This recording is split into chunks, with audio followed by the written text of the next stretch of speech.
ఓం హ్రీం బగళాముఖీ వరదే సర్వసౌభాగ్యప్రదాయిని సమస్తభక్తానాం సర్వాభీష్టం సాధయ సాధయ హ్రీం ఓం స్వాహ. కాశీలో ఉన్న గంగానది మహత్తు ఏమిటి అంటే, కాశీలో విశ్వనాథ క్షేత్రం ఉన్న సంగతి మనందరికీ తెలుసు. అక్కడ గంగానది ప్రవహిస్తూ ఉంటుంది. ఇక్కడ మనకు పాప వినాశనంలో కరడైకుర్చి అంబాసపత్రం పాపనాశనం. ఆ పాపనాశనంలో వచ్చి అగస్త్యుడు తపస్సు చేసిన స్థలం, అగస్త్య మహాముని తపస్సు చేసిన స్థలం, ఆయన నివాసం పుదిగైమలై. అక్కడే అగస్త్య మహామునికి కళ్యాణకారకుడైన మహాదేవుడు దర్శనమిచ్చిన స్థలమది. అక్కడ మహాదేవ క్షేత్రానికి ముందు తామరభరణి నది అక్కడ ప్రవహిస్తూ ఉంటుంది. అది గంగతో సమానం. ఎక్కడైతే శివక్షేత్రానికి ముందు ఒక నది ప్రవహిస్తూ ఉంటుందో అందులో స్నానం చేస్తే గంగలో స్నానం చేసినంత పుణ్యం. ఎంతో పవిత్రమైన స్థలమది. అక్కడ పలు సంవత్సరాలుగా నేను వస్తూనే ఉన్నాను. ఏదో ఆత్మబంధం నాకు ఆ స్థలానికి, అంతే. ఆ తరువాత బగళాముఖీదేవి ఉపాసన చేసిన నాతో గురువు ఏమన్నాడంటే, ఏదో ఒకరోజు నీవు బగళాముఖీదేవి ప్రతిష్ఠ చేయవలసి వస్తుంది, గుడి కట్టి, అలా అని మా గురువు నాకు చెప్పటం జరిగింది. అది నా మనసులో అలాగే ఉండిపోయింది. ఆ తరువాత నేను నా అభ్యాసం అది ముగించుకుని, నేనేం చదువులేనివాణ్ణి కాదండి, డిగ్రీ కంప్లీట్ చేసిన వాణ్ణి. నా చదువు అయ్యాక వాటితో పాటు తాంత్రికం, వేదశాస్త్రం, జ్యోతిష్యం ఇవన్నీ కూడా గురుకులంలో ఉండి నేర్చుకోవడం జరిగింది. అభ్యాసం అయిపోయాక కాంచీకి వచ్చి అడగటం జరిగింది. సాధారణంగా ఒక గుడి కట్టాలి అంటే మీరు కూడా అదే చేయాల్సి ఉంటుంది. దేవ ప్రశ్నానుసారమే చూడవలసి ఉంటుంది.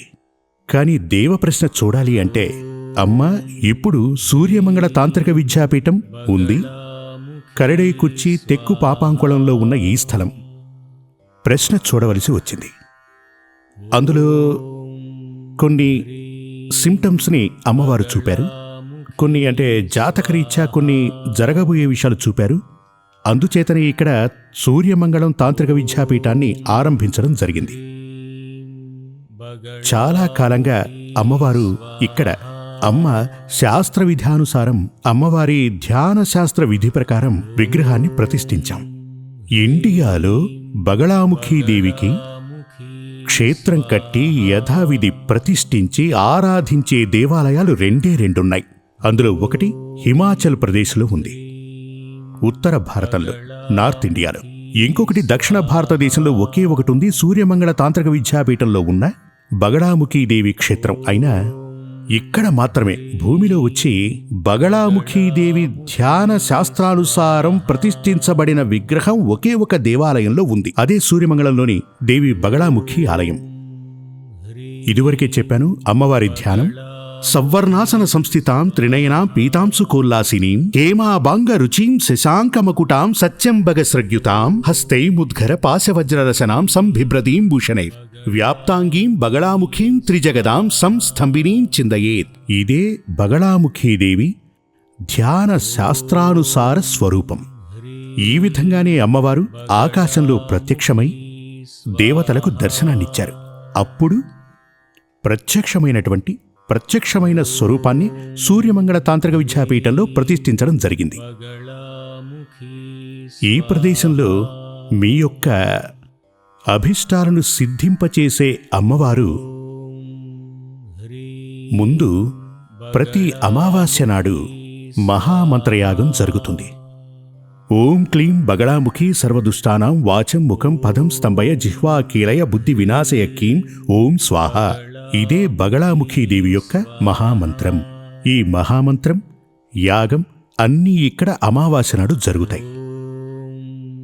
పౌర్ణమి నాడు మాత్రం సర్వాభీష్ట వరదాన యాగం జరుగుతుంది. సర్వాభీష్ట వరదాన సిద్ధిమంత్ర యాగం. అందులో ఓం క్లీం బగళాముఖీ వరదే సర్వసౌభాగ్యప్రదాయిని సర్వాభీష్టం సాధయ సాధయ క్లీం ఓం స్వాహ. ఇది సర్వాభీష్ట వరదాన సిద్ధి మంత్రం. ఇది పౌర్ణమి నాడు జరుగుతుంది. అమావాస్య నాడు పౌర్ణమి నాడు లేకున్నా ఒక వ్యక్తి జాతకాన్ని పరిశీలించి దాని ప్రకారం ఏదైనా జాతక దోషాలున్నాయని తెలుసుకుంటే, ప్రశ్న వేసి గనక తెలుసుకుంటే దాని యొక్క పరిహారాలు కూడా ఇక్కడ చేయడం జరుగుతుంది. ఓం క్లీం బగళాముఖి సర్వదుష్టానాం వాచముఖం పథం స్తంభయ జిహ్వా కీలయ బుద్ధి వినాశయ కీం ఓం స్వాహ. అంటే భూమి మీద జన్మించిన ప్రతి ఒక్కరికి, దోమ నుంచి ఏనుగు వరకు మనుషులకి, చెట్టు పుట్ట అన్నిటికీ, ఎందుకంటే వీటన్నిటికీ ప్రాణం ఉంది కదా, చెట్టుకి పుట్టకి వీటన్నిటికీ కూడా ప్రాణం ఉంది. ఆ ప్రాణం అనేది ఏదైతే ఉందో అది పరాశక్తి అంశ. అలా ప్రాణమున్న ప్రతి జీవికి సుఖం, శాంతి, సంతోషం, ఉన్నతి వీటికి అవకాశం ఉంది. భూమి మీద పుట్టిన ప్రతి ఒక్కరికి అవకాశం ఉంది. ఉదాహరణకి దంపతులకి ఓ 5-6 మంది పిల్లలున్నారనుకోండి. వారి ఆస్తిలో ఈ 5 మంది పిల్లలకి సమాన భాగం ఉంటుంది కదా, సందేహమేం లేదుగా. అదేవిధంగా జగన్మాత అయిన తల్లి పరాశక్తి ఈ లోకాన్ని సృష్టించింది. ఈ లోకంలో ఉన్నటువంటి సుఖం, సంతోషం, ఉన్నతి అన్నీ కూడా మనలా ఉన్న ప్రతి ఒక్కరికి సొంతమైనవే. మన సుఖానికి, సంతోషానికి, ఉన్నతికి ఆటంకం కలిగించేది ఏదైనా అది మనకి శత్రువుతో సమానం. మనం నిద్రిస్తున్నప్పుడు దోమలు కరుస్తాయి కదా, ప్రశాంతంగా నిద్రపోగలమా? మనం కొడుతూ ఉంటాం, అది మనకు శత్రువే. మనం భోజనానికి కూర్చున్నప్పుడు అందులో ఒక ఈగ వాలింది, ప్రశాంతంగా తృప్తిగా భోంచేయగలమా? దాన్ని పక్కన పెట్టేస్తాం, అది కూడా మనకు శత్రువే.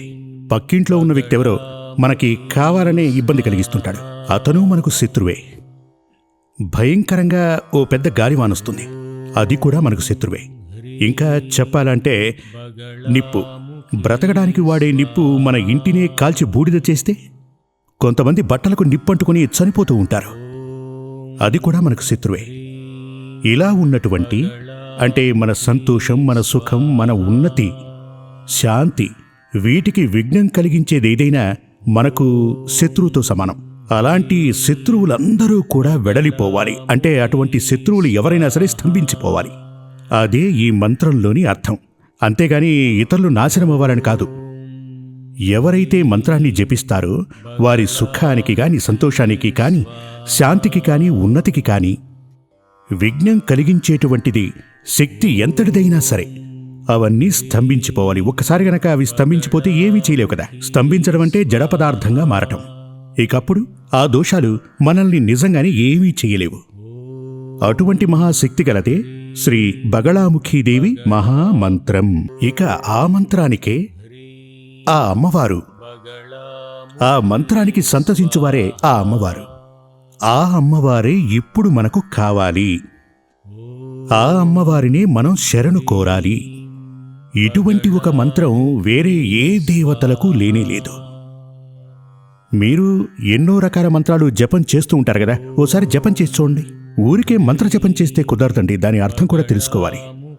అర్థం తెలుసుకోకుండా నీవు గనక జపించావంటే, ఎవరైనా తను జపిస్తున్నది ఏమిటో తనకు తెలియకుండా జపిస్తే అది పిచ్చే. చాలామంది అదే చేస్తుంటారు. మనం తెలుసుకుని ఉండాలి, ఏం చేయాలి, ఎందుకు చెయ్యాలి. అలాగే ఈ కాలంలో మీరు ఏ మంత్రం జపిస్తున్నా ఆ మంత్రాన్ని చూడండి. ఆ మంత్రం అర్థం ఏమిటి, మనకు కావలసింది ఆ మంత్రంలో ఉందా లేదా. ఆ మంత్రం జపిస్తున్నప్పుడే మనకు తెలిసిపోతుంది, ఆ అక్షరాలు చూడగానే. మంత్రం అంటే ఏదో శబ్దం మాత్రం కాదు, చాలా అక్షరాల కలయిక. చెప్పాలంటే అది ఈ విధంగా ఎటువంటి ఫీలింగ్స్ వస్తూ ఉంటాయని మనల్ని చాలామంది అడుగుతూ ఉంటారు. నేను చెప్తాను వినండి. మనకు పరిచయమే లేని ఒక వ్యక్తి, మీరు బస్టాండ్కి వెళ్ళారనుకోండి, అదొక బస్ స్టాప్. అక్కడ వ్యక్తి ఉన్నాడు, మీరు కూడా అదే బస్ స్టాప్కి వెళ్ళి నిల్చున్నారనుకోండి. అతనితో కాస్త మర్యాదగా మాట్లాడి చూడండి, ఎక్కడి నుంచి వస్తున్నారు అని. పర్వాలేదండి, మీరు చాలా డీసెంట్గా ఉన్నారు, డ్రెస్ కూడా చాలా బాగా చేసుకున్నారు అన్నారనుకోండి, అతను చాలా సంతోషపడతాడు. చూడండి కదా, మనం అతన్ని తాకనే లేదు, మంచిగా మాట్లాడేవంతే. ఇలాగే అతనితో కాస్త అహంకారంతో అలా మాట్లాడి చూడండి, అంటే అతన్ని తక్కువ చేస్తూ మాట్లాడి చూడండి, వెంటనే అతనికి కోపం వచ్చేస్తుంది. అంటే మనం అహంకారంతో మాట్లాడుతున్నప్పుడు అందులో కొన్ని అక్షరాలు జోడిస్తూ ఉంటాం, ఫీలింగ్స్లో చాలా వ్యత్యాసాలు వస్తూ ఉంటాయి. ఇదే నేను మీకు చెప్పాలనుకున్న విషయం. మృత్యుంజయ మంత్రాన్ని తీసుకోండి. త్రయంబకం యజామహే సుగంధిం పుష్టివర్ధనం, ఇలా అని ప్రారంభమవుతుంది వైదికంలో. అవునా కదా? ఇది అదే తాంత్రికంలో అయితే ఓం హూం జం స భూర్భువస్వ త్రయంబకం యజామహే సుగంధిం పుష్టివర్ధనం అని ఇలా వస్తుంది. అంటే అందులో బీజాక్షరాలు చేరుతాయన్నమాట. ఆ బీజాక్షరాలు చేరినప్పుడు ఆ మంత్రానికి మరింత శక్తి వస్తుంది. అంటే ఇటువంటివే పవర్స్ ఉన్నటువంటి శక్తి కల మంత్రములు ఉన్న దేవతామూర్తియే శ్రీ బగళాముఖీదేవి. ఇటువంటి మహోన్నతమైన శక్తి కలదే ఈ కలియుగంలో మన కోసం ప్రత్యక్షమై మనల్ని కాపాడగలదు. ఈ కలియుగంలో దేవి వినాయకుడు, కలౌ దేవి వినాయక. కలియుగంలో దేవికి వినాయకుడికి మాత్రమే ప్రత్యేక శక్తులున్నాయి అని చెప్పటంలో కారణం శ్రీ వినాయకుడు కూడా ఆది పరాశక్తే. పరాశక్తి రూపిణి అయిన అమ్మవారిలాగే శ్రీ వినాయకుడికి కూడా ఆ శక్తి ఉంది. ఈ ఇద్దరు మూర్తులు, సూర్యమంగళానికి సంబంధించి బగళాముఖీదేవి ఉంది, మహాశక్తి కలిగినటువంటి బగళాముఖీదేవి, అదేవిధంగా ఉచ్చిష్ట వినాయకమూర్తి ఆదిశక్తి, గణపతి దేవుని ఆది స్వరూపం ఉచ్చిష్ట వినాయకమూర్తి. అది సూర్యమంగళంలో ఉపాసనామూర్తిగా కొలువు తీరింది. ఇక్కడ ముఖ్యంగా చెప్పదలుచుకున్నది ఈ చేతబళ్ళు, బ్లాక్ మ్యాజిక్ అని చాలా మంది చెప్తూ ఉంటారు. చేతబళ్ళ, నాకు ఇలాంటి వాటి మీద నమ్మకం లేదు, భూత ప్రేత పిశాచాలు ఏవీ లేవు, కానీ నేను దైవ భక్తుణ్ణి అని చెప్తుంటాను. అది మూఢనమ్మకం. దేవుడంటూ ఉన్నాడంటే భూత పిశాచాలు కూడా ఉంటాయి. భూత పిశాచాలంటూ లేకపోతే దేవుడు లేనట్టే. ఇదే నిజం. అన్ని మత గ్రంథాలలోనూ అంటే దైవ ప్రస్తావనతో పాటు ఈ పిశాచాల ప్రస్తావన కూడా ఉంది. అంటే హిందూ వేదశాస్త్రంలోనూ, క్రిస్టియన్ వేదశాస్త్రంలోనూ, ఇస్లాం వేదశాస్త్రంలోనూ అలాగే ఉంది. అంటే ఈశ్వరుని నమ్మినవాడు వీటిని కూడా నమ్మక తప్పదు. మనం ఏదైనా దోషం చేసినప్పుడు ఇటువంటి తీవ్ర శక్తులే మనల్ని ఇబ్బంది పెడుతూ ఉంటాయి. హిందూ శాస్త్రాల ప్రకారం ఈ తీవ్రమైన దుష్టశక్తులన్నీ శ్రీ కాళీమాత అధీనంలోనే ఉంటాయి.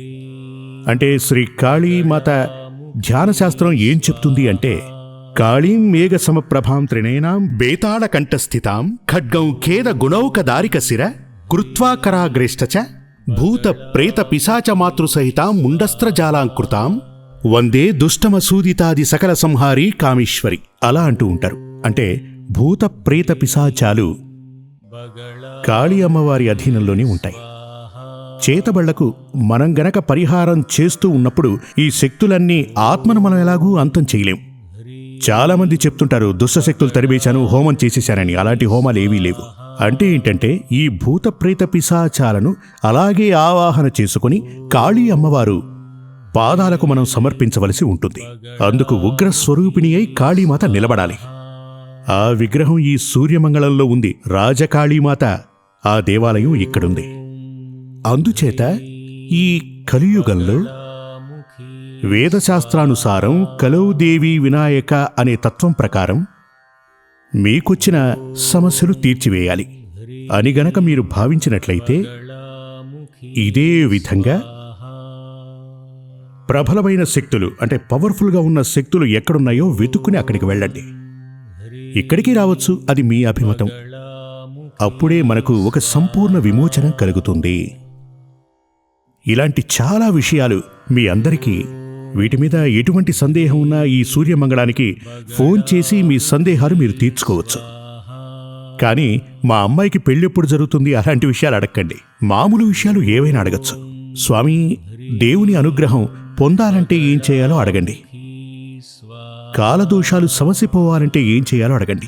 శనికి దోష పరిహారం ఏమన్నా చేశారా? ఇలాంటివి చాలా మందికి ఇలాంటి ప్రశ్నలు మనసులో కదలాడుతుంటాయి కదా. ఇప్పుడు మీ ఒక్క ప్రశ్నకు సమాధానం చెప్తే ఆ సమాధానం చాలా మంది ప్రశ్నలకు సమాధానంగా అందించబడుతుంది. అదేవిధంగా పూజా విధానాలు ఇప్పుడు తీసుకుంటే చాలామంది ఇంట్లోనే 90% పూజ చేస్తూ ఉంటారు. కానీ పూజా విధానం అంటూ ఒకటి ఉంది. మీరంటారు, ఇంట్లోనే పూజ చేసామంటే ఈరోజు మాకు చాలా బాగుంది అని. శాస్త్ర విధానుసారమే పూజ చేయకపోయినా బాగున్నప్పుడు శాస్త్ర విధానుసారం పూజ చేస్తే ఎలా ఉంటుందో ఆలోచించి చూడండి. మీరు దాని గురించి తెలుసుకోవాలా? ఇక్కడికి రండి. ఇంట్లో ఉన్న దేవతామూర్తులకి శాస్త్రానుసారం ఎలా పూజలు చెయ్యాలో ఏంటో ఇక్కడికొచ్చి మీరు నేర్చుకోవచ్చు. దేవాలయాలలో ఎలా పూజ చేయాలి శాస్త్ర విధానుసారం, ఒకరికొచ్చే సమస్యల్ని ఎలా తగ్గించాలి, ఇటువంటివన్నీ నేర్పించేదే ఈ సూర్యమంగళ తాంత్రిక విద్యాపీఠం. మీ సమస్యలకి ఇక్కడ పరిష్కారాలు దొరుకుతాయి. కాకపోతే అర్హత ఉన్న వాళ్లకు మాత్రమే మీ జాతకం చూస్తే అది తెలిసిపోతుంది. మీకు అర్హత ఉందా అంటే మంత్రోపదేశానికి, మంత్రోపదేశం చేసుకునే అర్హత ఉందా లేదా అని తెలుస్తుంది. జగన్మాత బగళాముఖీదేవి అనుగ్రహంతో అందరికీ శాంతి, సమాధానము, ఉన్నతి, ఐశ్వర్యము కలుగుగాక. జై జగత్మాతా దేవి బగళాముఖి. జై జగత్మాతా దేవి బగళాముఖి.